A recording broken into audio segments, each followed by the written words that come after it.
Wonderful. Jai Baba, everybody. Welcome to today's Lord Meher book reading.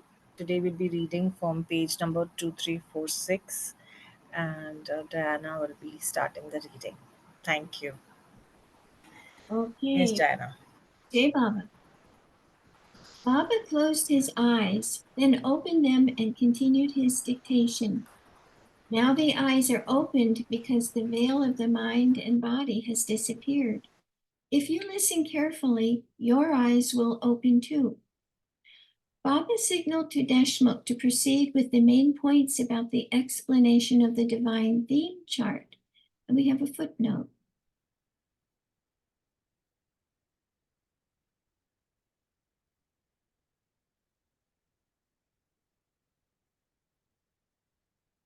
I don't see anything. Okay, just give me a second. Yeah.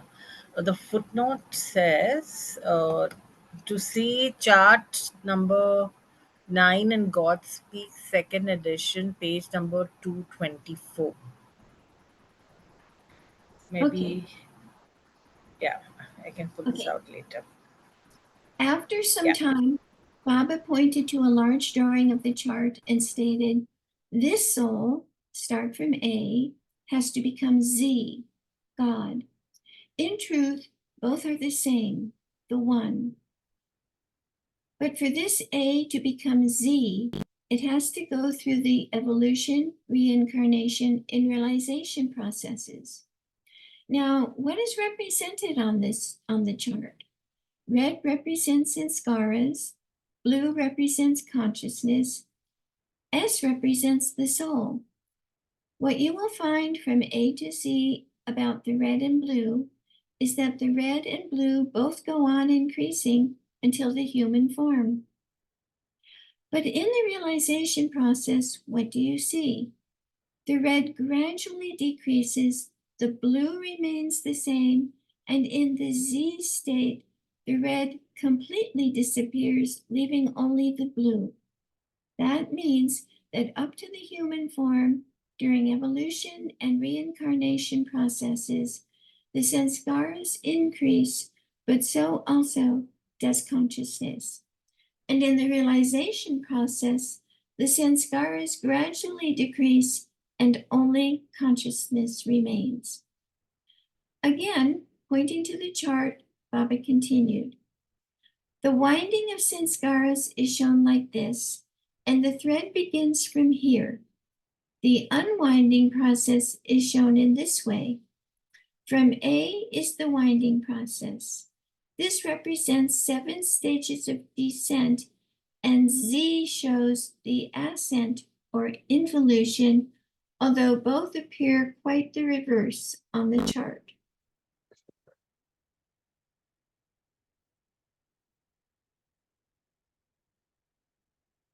Now, pay attention to this. All these are souls, but in different forms like stone, metal, vegetable, animal, etc. The corresponding forms are shown above. Remember what I tell you now. All these forms and worlds in reality do not exist. What exists is only Jivatma, individual souls, and Paramatma. Both are the same. But for the sake of explanation, we take this as Jivatma and that as Paramatma. Though they appear absolutely different, in fact, they are one and the same. Gadakar was fully engrossed in what Baba was saying, and Gani was laughing at him. Thereupon, Baba remarked, it should be like that. We should go through all this smilingly. If not, it becomes tedious. What do you have to try to grasp from this chart? First, listen carefully. It is very simple. Suppose this is the ocean, Paramatma. We are all Atmas, souls, in it, and our bodies are bubbles. They are infinite drops in the ocean. Does even one drop differ from the ocean? No. But in the ordinary ocean, bubbles appear on the surface. In this ocean, Paramatma, they do not.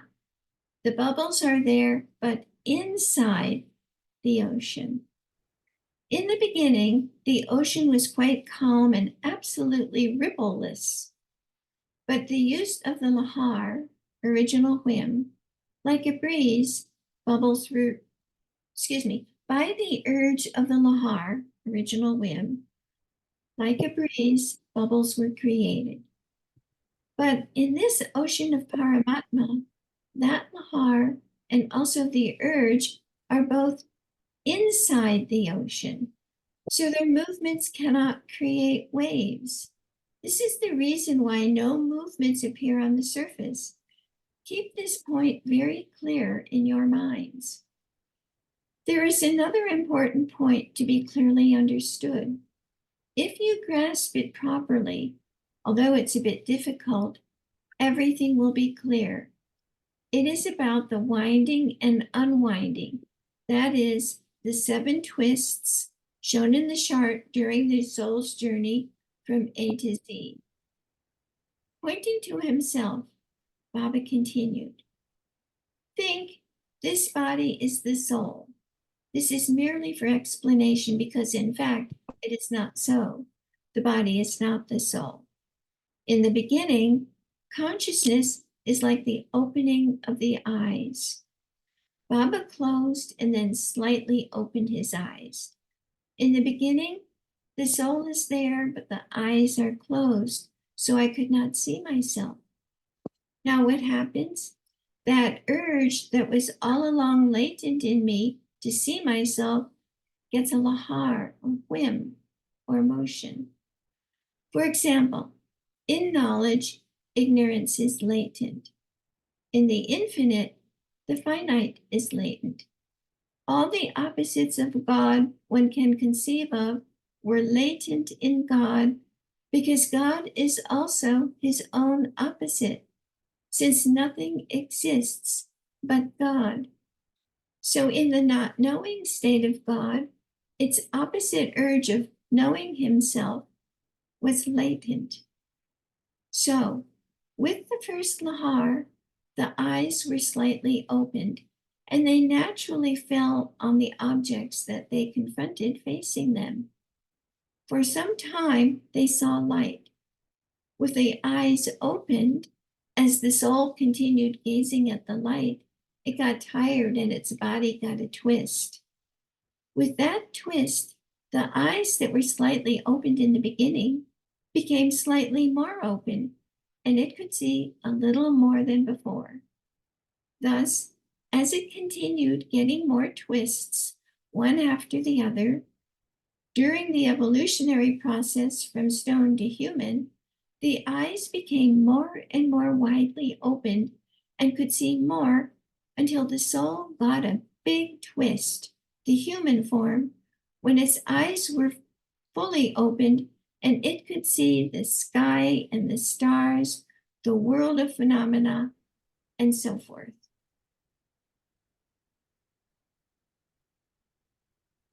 Here, Joe, come here. This happens during the process of the Come here. descent. Joe, Then what happened? After the human form, the soul continued seeing everything. oh, Here, come on, okay. there, Joe, come on. Ralph, you need to mute. This happens during the process of the descent. Then what happened? After the human form, the soul continued seeing everything, here, there, and everywhere during its 84 lakhs of reincarnation. And here we have another footnote.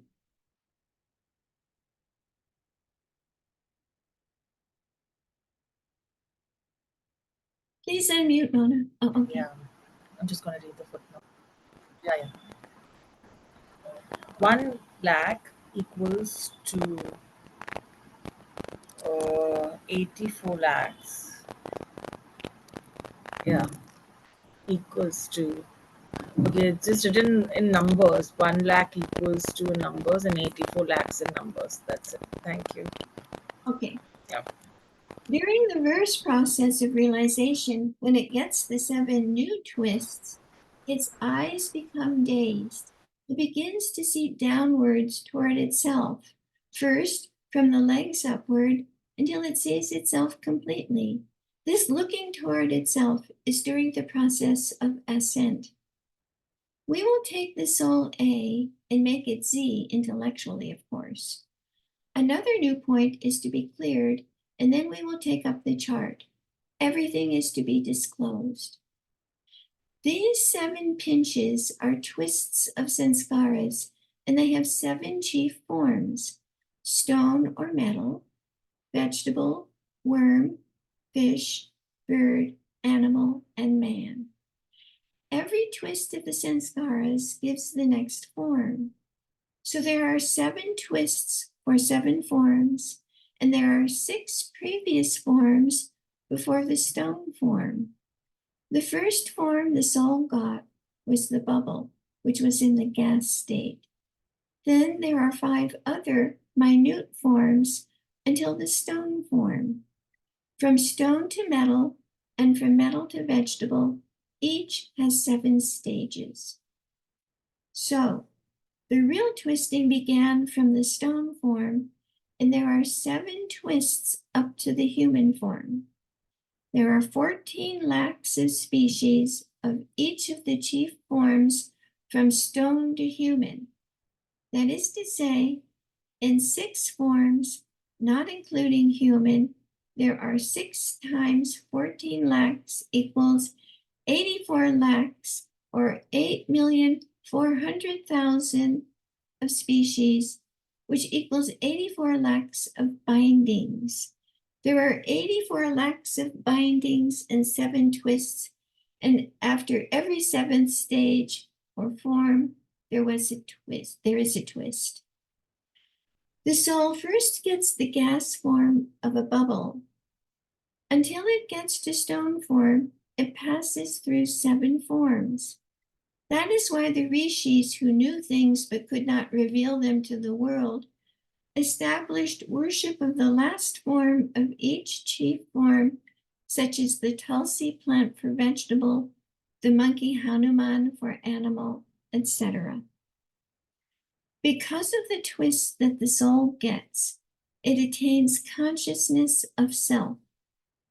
But this consciousness of self is only partial and just for a second. The consciousness is not full and does not last long, similar to the experience of a pinch. At every pinch or twist, this consciousness is used for knowing the self. It is for this reason that the twists come into importance. Thank you, Dan. Hey, Baba. Jenna. Now, to make this point clear, we go back again to the first state, when the soul had its eyes closed. After the first opening, though it is a very slight opening, at the stone state, the eye gets gradually drawn upward to the second touch and opening. The first 6 touches shown in the chart are soft, but the seventh is strong. Baba demonstrated this by lightly tapping his legs 6 times, and at the seventh, instead of a soft tap, he gave himself a pinch, giving a clear picture of the difference between the 6 soft touches and the seventh hard pinch. Thus, at every twist, with a hard pinch, the eyes open wider and wider, and the soul is aroused to know itself more and more. Through these 7 twists and through 84 lakhs of changes through species and forms during evolution, and again through 7 twists and 84 lakhs of rounds of births and deaths during reincarnation, the shakings that the soul gets during all these twists and changes gets loosened. 99% of the pundits have blundered in taking both evolution and reincarnation changes and rounds of births and deaths as 84 lakhs. In their ignorance, they said these 84 lakhs of changes are only up to the human, and after the human form, the body reincarnates only 4 to 5 times and then frees itself from the chain of deaths and births in mukti, liberation. Coming to the twists again. When you take these twists, every time you have to give a shake. There are 84 lakhs during the process of evolution with 7 twists. The number is absolutely fixed. 7 twists and 84 lakhs of shakes. After evolution is finished and the soul incarnates in human form, the same number is there of 7 reverse twists and 84 lakhs of shakes of deaths and births. Baba stopped for a moment, humorously remarking, if I don't describe it so clearly and at length, then you would start shaking your fists in the air. From the gross to God state, there are 7 stages of winding and 7 stages of unwinding. Up to the stone form, there is no winding nor twist. Neither are there species up to the stone form. Therefore, 14 lakhs of species in each of the 6 forms up to the human evolution equals to 84 lakhs of species. The 7 twists, where each form changes to another higher one, are for making the 7 main species thicker and thicker. Now, after the human form reincarnates 84 lakhs of times, how does a soul enter the subtle world? There are always and eternally 84 lakhs of souls who experience subtle experiences.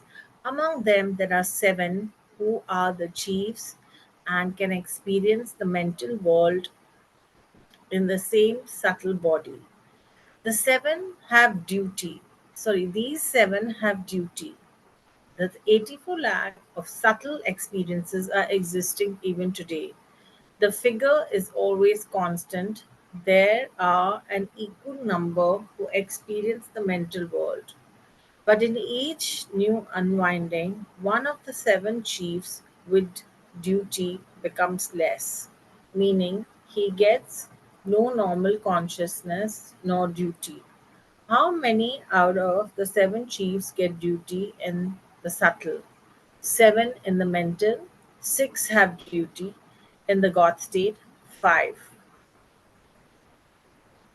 Thus, we get the following table. The original table was not preserved. The editors have recreated it based on Baba's explanation. So we have a table in which we have 3 sections. One of the section is state, the second section is participants, and the third section is chiefs. So in the gross state, millions of human beings are participating, and in the subtle state, we have 84 lakhs with subtle consciousness and 7 with duty. In the mental state, we have 84 lakhs of mental consciousness, 6 with duty, 1 dormant. The God realized there are 56 participants, 5 with duty, 2 mazooks. On the gross plane, 84 lakhs of reincarnations, although there are millions of human beings in the world. On the subtle plane, 84 lakhs of souls who experience the subtle world. Out of these 84 lakhs of those experiencing the subtle world, there are 7 chiefs who have duty. When these 7 cross over to the mental plane, only 6 have duty and 1 remains dormant. When these 7 cross over from mental to the God state, 5 have duty and 2 remain dormant. In the God realized state, out of 56, there are 5 heads and 2 mazooks. The Mazub state is attained on the seventh plane. The first human form that one gets after the last animal form of monkey is not a complete human form. It has no differentiation in sex. The first human form is that of a Bahirupi, neuter. That is to say, the first human form is neither male nor female. Then what happens? The same form develops a different form with a male sex organ. If you reverse this organ, it is transformed into a female sex organ. This is mere phenomena, but it is all the exchanging of sanskaras. How does this happen? It is just like a slight flicker, a flash or spark of light when a railroad engine changes tracks. Its light flickers. It is the same here. The first human form has both the male and female sexes latent in it. Therefore, the first human form is that of a Bhairupi. Uh, it means, I think, disguised. That's a Hindi word. Anyway, only when the Bhairupi takes another form, either male or female, are the organs visible. This causes the process of reincarnation to begin.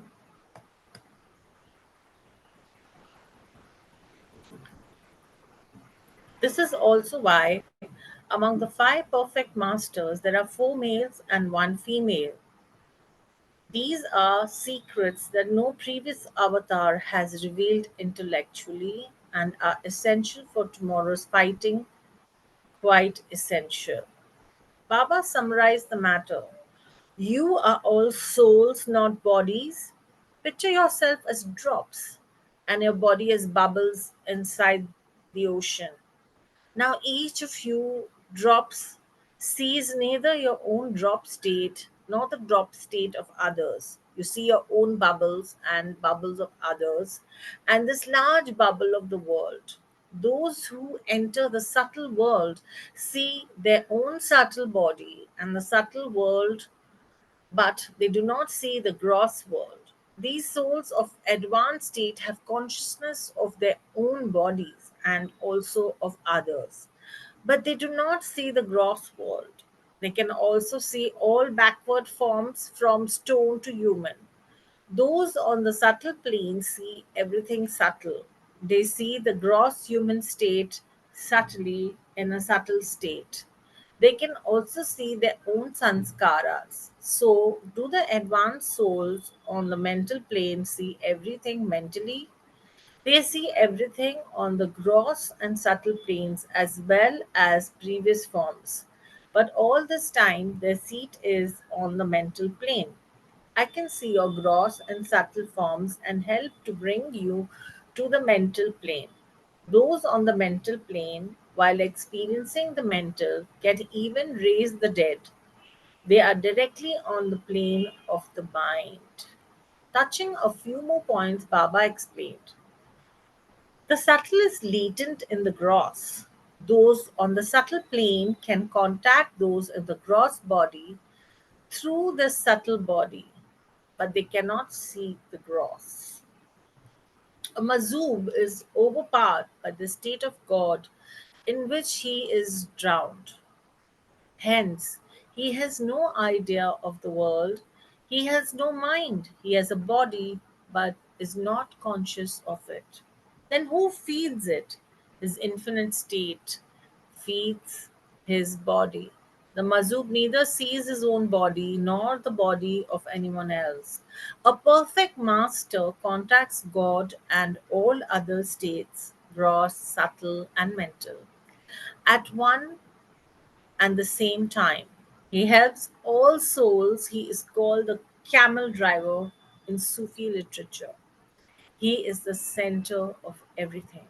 The perfect master has to work on all planes and he rests continually on the seventh plane and enjoys the bliss of that plane.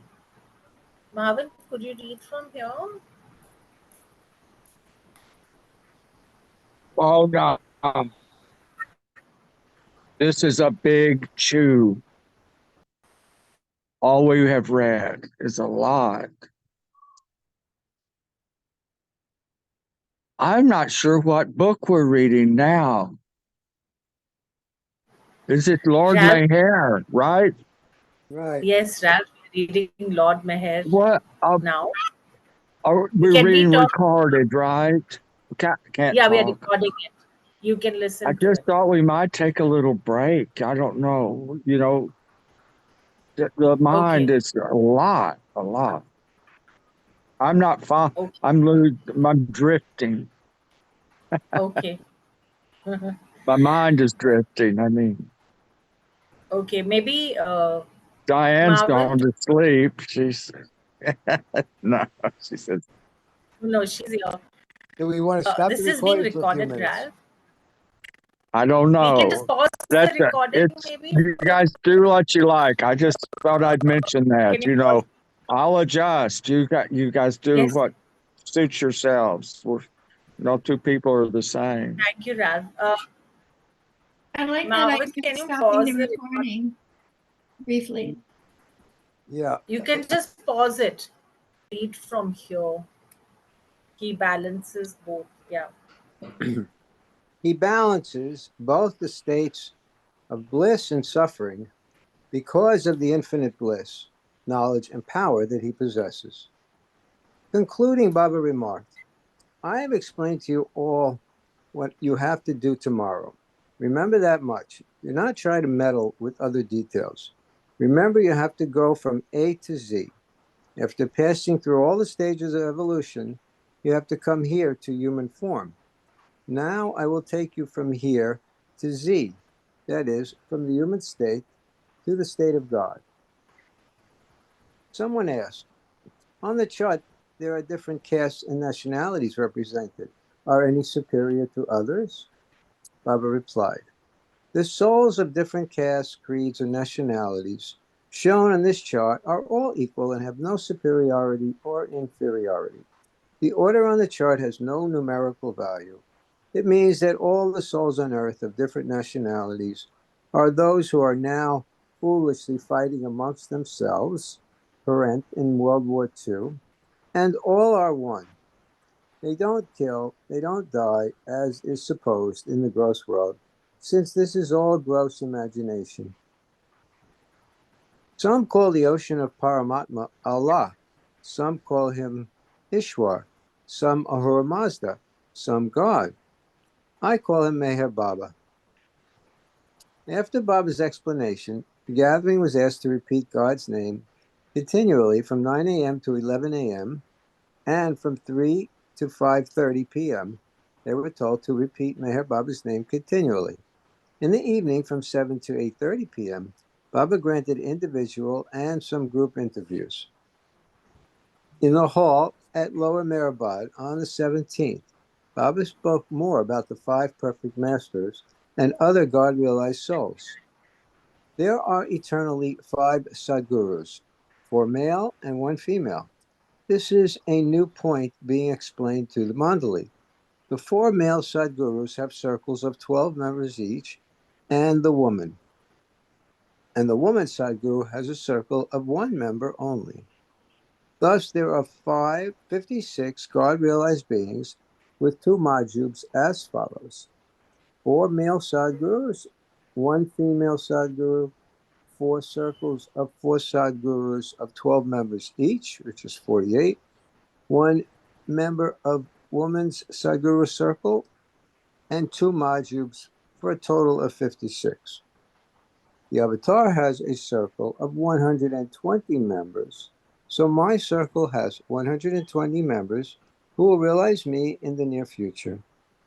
Although 84 lakhs of reincarnations are necessary, according to the divine law for a human soul to become realized, a Sadguru can directly raise or make complete any consciousness in no time. So, for those who come even in temporary connection to a Sadguru, they too can skip off or pass over many stages of births and deaths.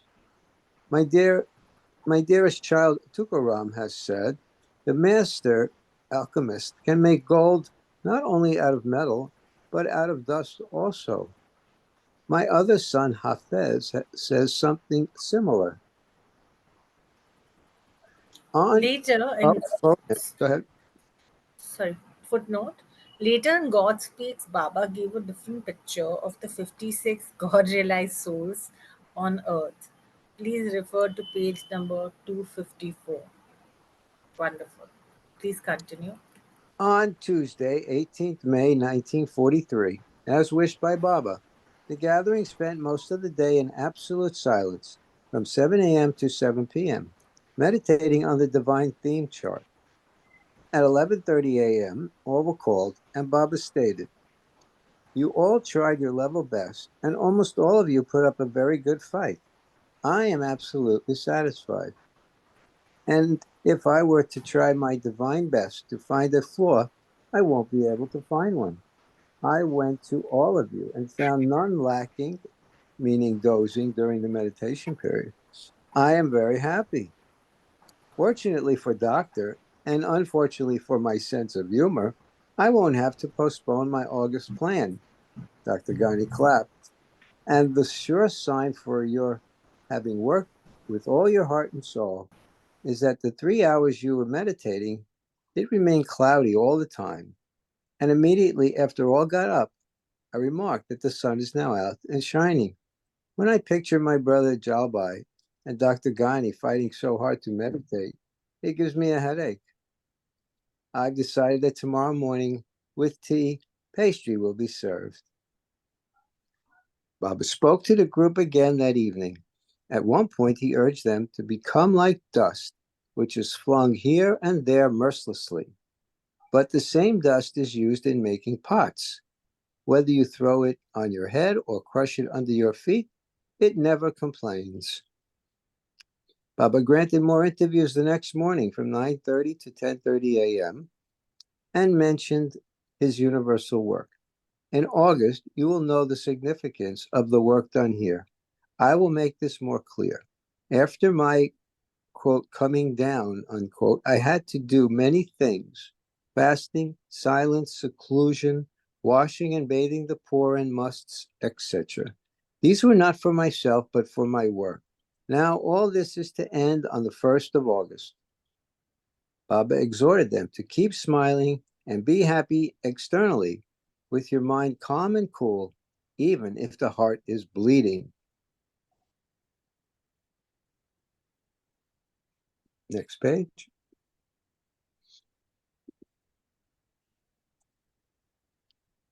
Baba had a couplet of Ghani's read, quote, "I love most those who keep smiling and feel happy, even if their heart is cut to pieces," end quote. Baba had Anna 104 read a passage from the Gita about Arjuna's total surrenderance to Krishna. At 11 a.m., Baba began bathing the poor. Each member of the gathering was instructed to hand over either a lenga, a pajama undergarment, or a dhoti for Baba to present to the 50 poor men who had been collected by Anna 104 and Baidul and brought to Mehrabad the previous night. All 50 were fed, given laddus and clothes, and then sent away after Baba washed their feet. Baba then went up the hill, bidding all goodbye.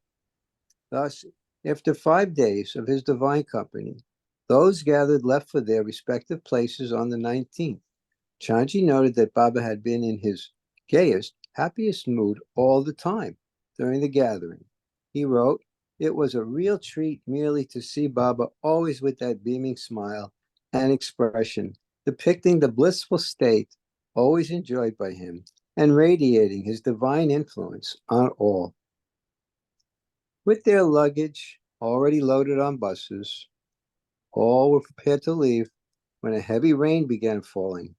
Baba was seen walking back down the hill drenched, and Murli ran to him with an umbrella. Baba signaled him.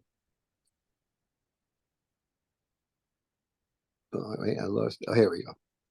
Baba signaled him to keep at a distance and stood there getting soaked in the downpour. The rain stopped completely after some time, and all left for the railway station and bus stand with acclamations of Meher Baba's Jai on their lips. Their departure had been much delayed owing to the sudden rain. One of the bus drivers had not yet come, so Pendu got behind the wheel to drive the bus himself. After he had driven a short distance, the bus slipped off the road due to the mud and slush and struck a large boulder and went into a ditch. The bus would have surely have overturned had it not been for Baba's Nazar. All cried out his name and felt that he had saved their lives. By this time, another bus came by, and everyone boarded it and left for the station. When news of the mishap reached Baba's ears, he remarked, Pendu has still much work to do, so I had to save him. Even if the bus would have overturned, Pendu would not have been killed. But why did he take the wheel in the first place?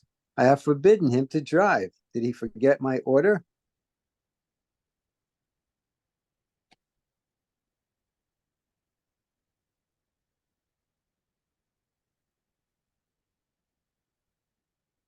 Thank you, Marvin. Okay. Vijay, would you like to read?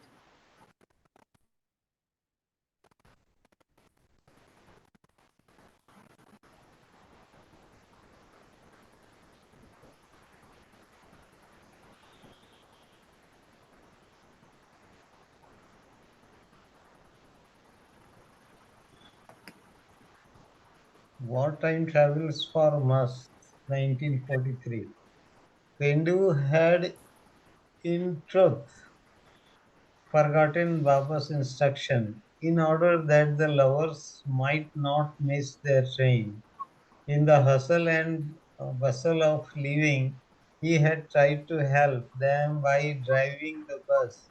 He learned a valuable lesson in the process, and from that day on never draw again.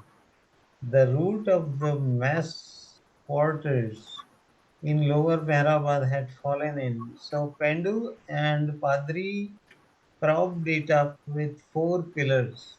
Once Baba was sitting with his back against one of the wooden supports, discussing the matter of fixing the roof.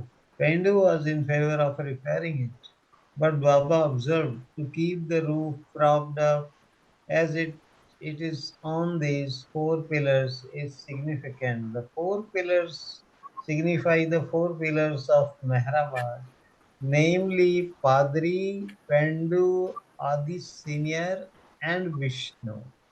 Another time, in a whimsical mood, Baba dictated the characteristics of each pillar.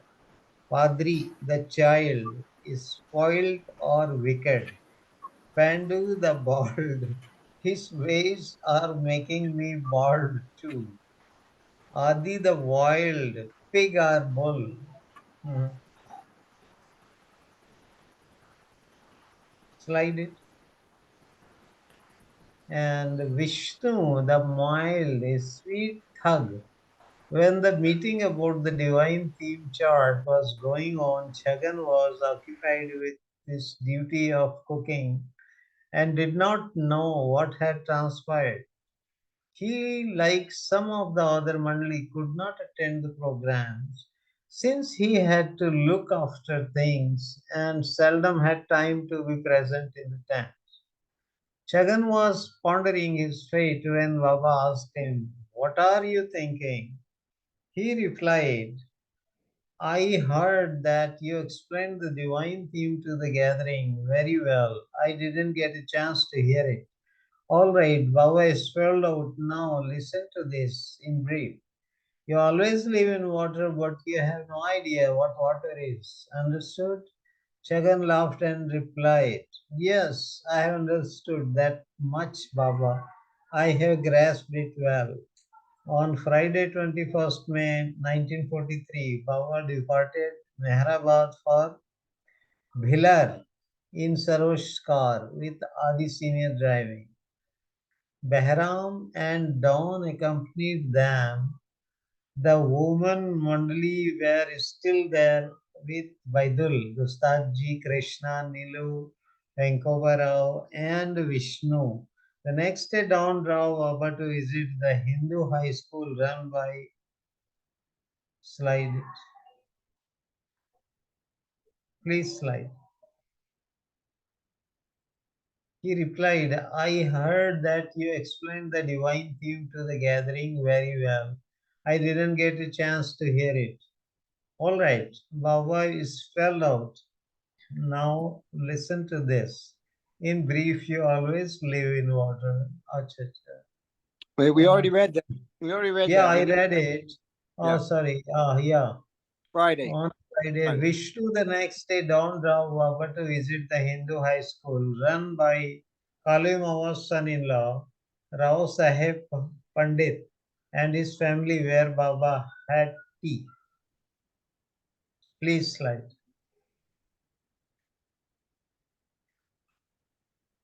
Next Thank page. you, Okay. Vijay. Mahu, Welcome. can you read? Thanks. Yeah. Yes. So next page. Yeah.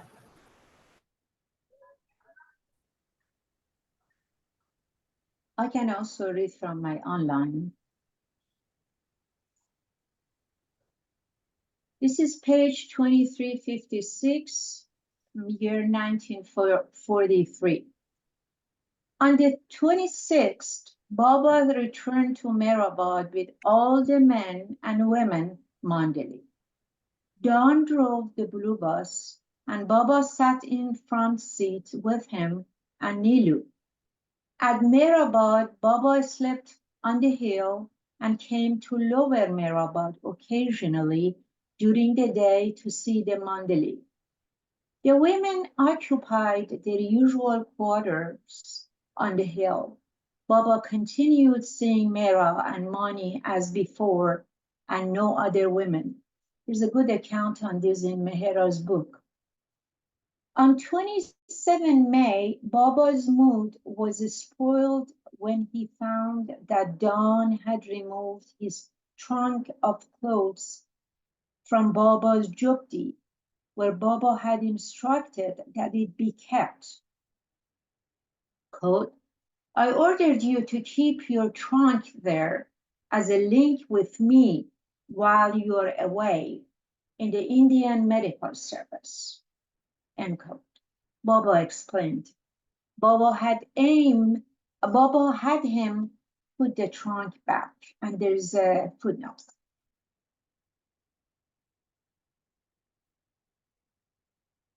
Yeah. I'm just going to read the footnote.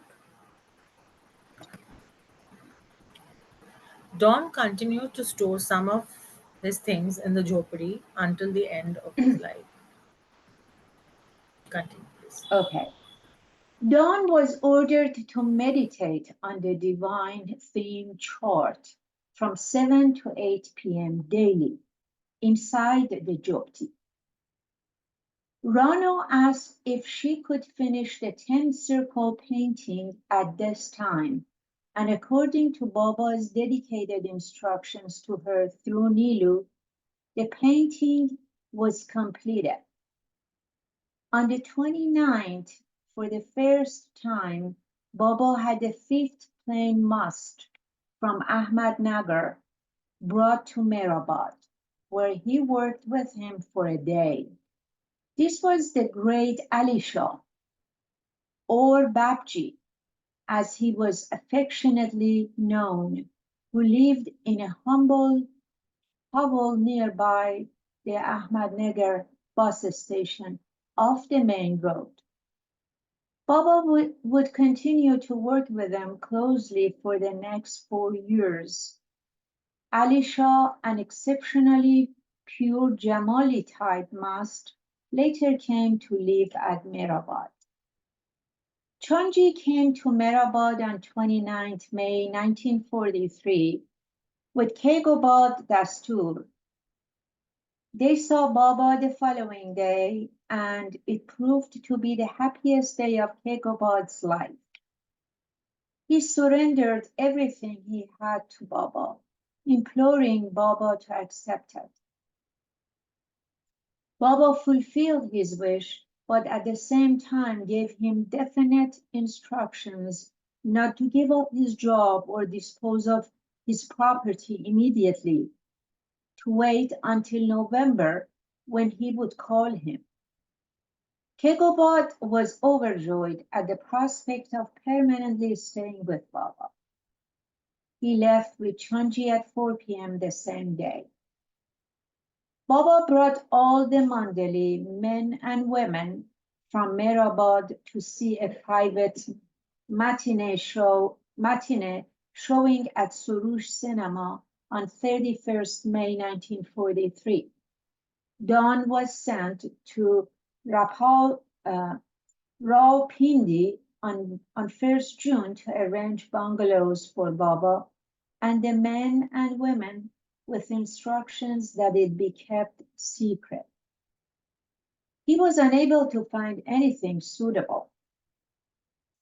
On Saturday, 5th June 1943, Baba returned with Rao Saheb and a party of 20 from Bombay, including Baba's aunt Hinduja Mami, Meherji Hakaria, his wife and daughter, and Dr. Alu Hambata.